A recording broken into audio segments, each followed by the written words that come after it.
Hello, this is Michael Silva. In this episode, we are going to talk about making in-person sales calls to prospective clients. While many sales calls today are using video conferencing, which I will talk about in a later episode, I still recommend making in-person sales calls when it is cost-effective to do so. In-person sales calls are a golden opportunity to present your qualifications and sell your services. The sales call is an important stepping stone in the path that leads to obtaining a consulting contract with a client.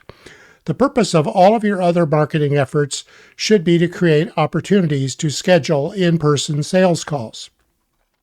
New security consultants are encouraged to go on as many in-person sales calls as possible. There's no better way to learn about actual security needs of prospects and just how well your proposed service offerings are being received than meeting with potential clients. Sales calls also provide you with direct exposure to buyers and give you the opportunity to further develop your skills in presentation and sales.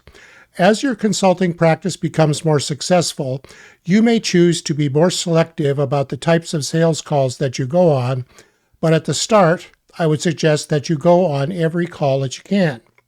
Sales calls are initiated in one of two ways. The first way is when the prospect calls you. These calls happen when someone refers the prospect to you or when the prospect calls you in response to one of your marketing campaigns or after visiting your website. These sales calls are the preferred type as you are there at the prospect's request, giving you somewhat of an advantage. The second way that sales calls are initiated is when you ask for an appointment during one of your marketing telephone calls.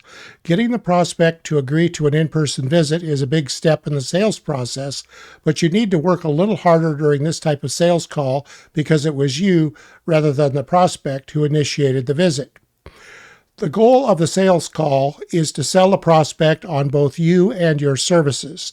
In some cases, the prospect has already decided to use the services of a consultant and is now trying to determine if you are the right consultant to hire. In these cases, your only job is to convince the prospect that you are a better choice than all of the other consultants that the prospect is considering.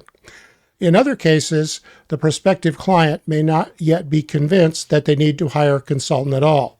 In these cases, you must first convince the prospect of the advantages of using an independent security consultant over the other alternative sources of advice that may be available.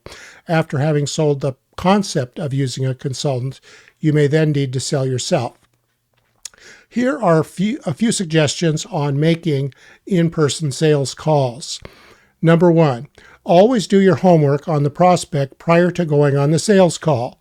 Learn about the organization, its products and services, and where its facilities are located.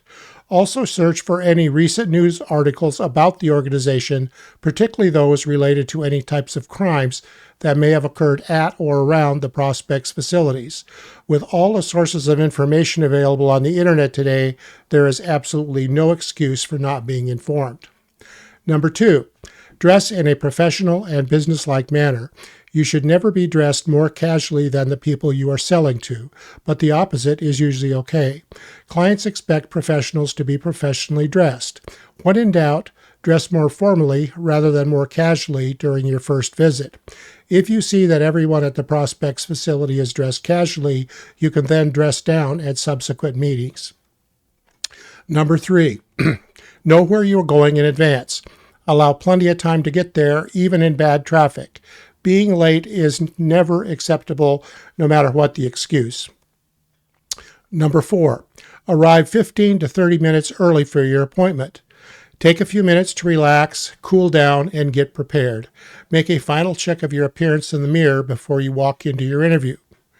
Number 5, act the part of a serious professional advisor, like a doctor or lawyer. While you should be friendly, don't be overly familiar with the prospect and never try to be a comedian. Number 6, always start by thanking the prospect for giving you the opportunity to meet. Ask how much time is available so that you can pace your presentation to fit the allotted time.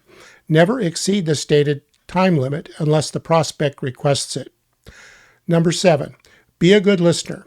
The meeting should be a conversation, not a monologue. Even when making a presentation, solicit feedback from the prospect along the way and encourage participation. Number 8, end the meeting by confirming what the next step in the process will be. If you intend to follow up with a proposal, tell this to the prospect and provide a specific deadline as to when you will have the proposal to the prospect. For example, say something like, "John, I will have the proposal to you no later than noon on Friday." Once you get back to your office, send an email to the prospect again thanking them for the time and confirming any follow-up actions required. Always promptly honor any commitments that you made during the meeting.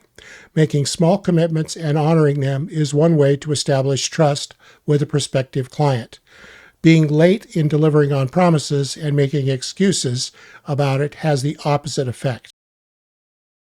When a prospect is located in the same city as you are, or a reasonable driving distance away, in-person sales calls are practical. But what do you do when a prospect is located in another city, perhaps hundreds or even thousands of miles away? Some consultants who serve multiple cities set aside days in each city specifically to make in-person sales calls. This is most cost-effective when done at the beginning or end of a paid consulting project, but there may be times when it makes sense to make a special trip just for marketing purposes. When coming across a potential opportunity located a long way from home, consultants have a business decision to make. Are the potential rewards in making a trip to visit the prospective clients worth the costs involved? Because of the substantial costs of business travel, the new consultant can't afford to get the answer to this question wrong too many times. When evaluating a potential opportunity that involves an investment in out-of-town travel, ask yourself the following.